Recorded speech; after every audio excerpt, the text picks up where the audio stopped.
Let me say something that many women don't want to admit. Sometimes the biggest relationship mistake that we make is not because we didn't know any better. It is simply because we're hoping that something better will come out of that relationship. We're hoping for change.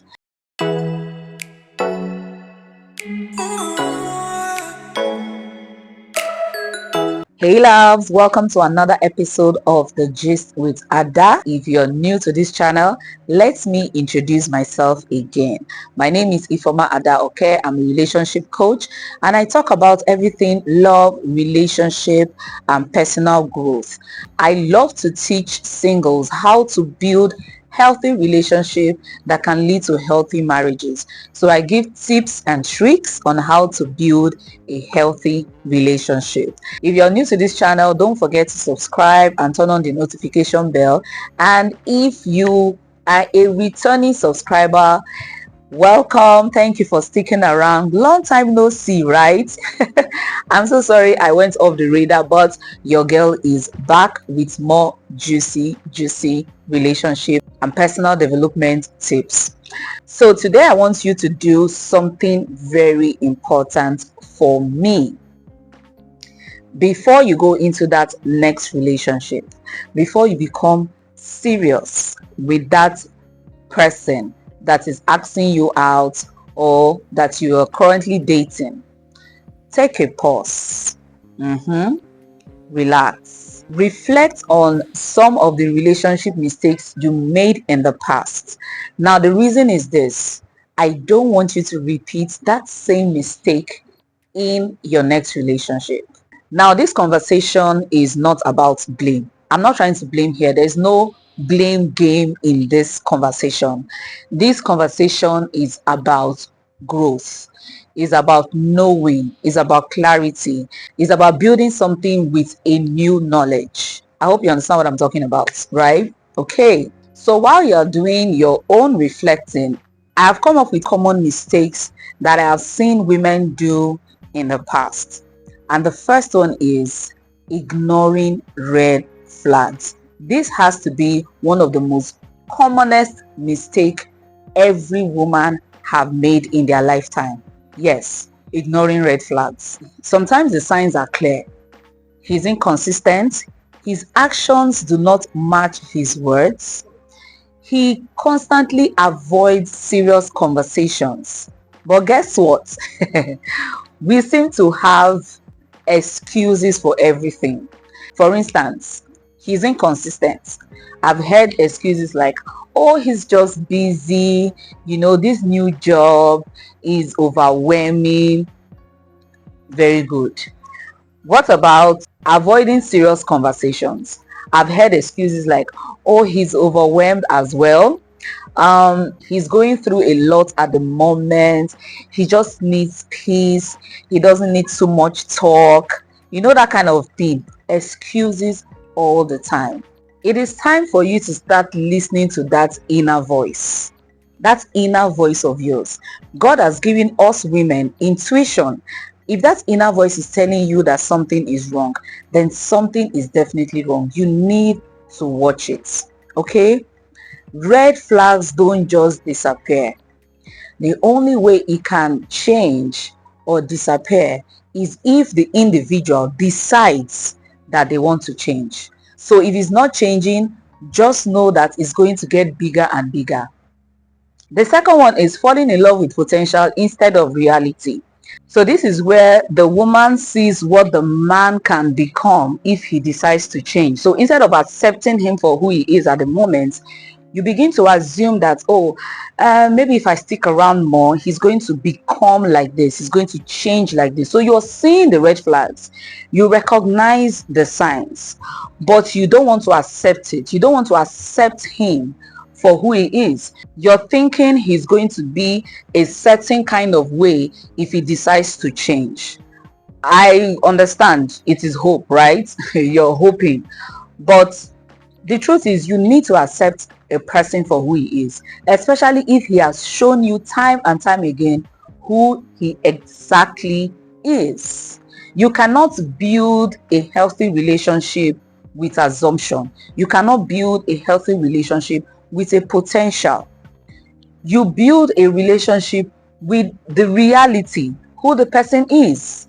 So stop building your relationships on future promises, or future thinking, or future hope, or future wishful thinking. It's not going to work. Okay, so if you have been making this mistake, it's time for you to stop. Take him for who he is. It is easier that way.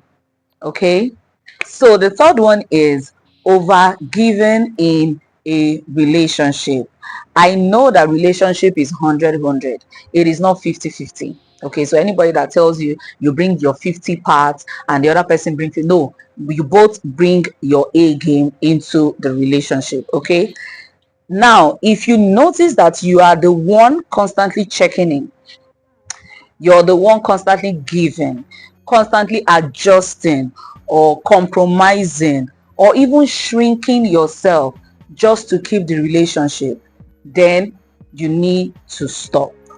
It's not going to work. A relationship that works involves two willing parties. So it cannot be one willing party and one person that they are stringing along, because that's what you're doing. You're just stringing along the individual, and it's not supposed to be like that. Okay, so love should never require you to lose yourself trying to keep a relationship. You need to love yourself while you are loving your partner. So before I go to my fourth point, if there's any mistakes that you've made in the past that you've promised yourself not to do anymore, put it in the comment section. Let's have a conversation. Okay, let's have a conversation. So my fourth point is confusing attention with love. Yes, I see women do this a lot. Once the man gives them attention, they automatically think it is love. No, attention could mean I just want to get to know you. Attention could mean I'm trying to build something with you. Attention could mean I love spending time with you. Just take it as it is. Don't assume that it automatically means love. Okay, love grows, and for love to grow, you have to build a bond with this person. It's not that somebody just says hello to you and you're thinking about the amount of children you're going to give birth to for him. You're thinking about the house that you guys are going to build. You're thinking about, so many things. You're thinking about the future already. No, you can think about all that without the person. Just think about what you want, the goal that you want in a relationship and in a marriage. It is important, but not fixing everybody that gives you attention. You need to know the person first before you start thinking it is love. So the fifth on my list is not communicating your feelings clearly, not communicating what you want clearly. Now, a lot of women do this because they are afraid of scaring the man from the beginning. I get it. But as the relationship or the dating process is going, you need to be sure that he knows what you want, so that there should not be any assumption. You need to state what you want clearly without fear. Okay, so state what you want clearly early on in the relationship. It is important. I'm not saying when you go on a date, you're sitting down with him and you're just saying, okay, so these are the things I don't want, these are the things I don't want. No, it flows freely in the conversation. So as the conversations are going in or going on, you begin to impute the things that you want in a relationship and the things that you don't want in a relationship. It is better for him to know early on, so that if he cannot give you what you want, he will just take a step back. All right, and then when he's taking a step back, please allow him to take a step back very well. Don't be chasing after him, because what is happening here is you have chosen yourself by stating what you want. He has chosen himself by not accepting. So in turn, you need to choose yourself as well. Okay, don't compromise. Don't compromise on your standards.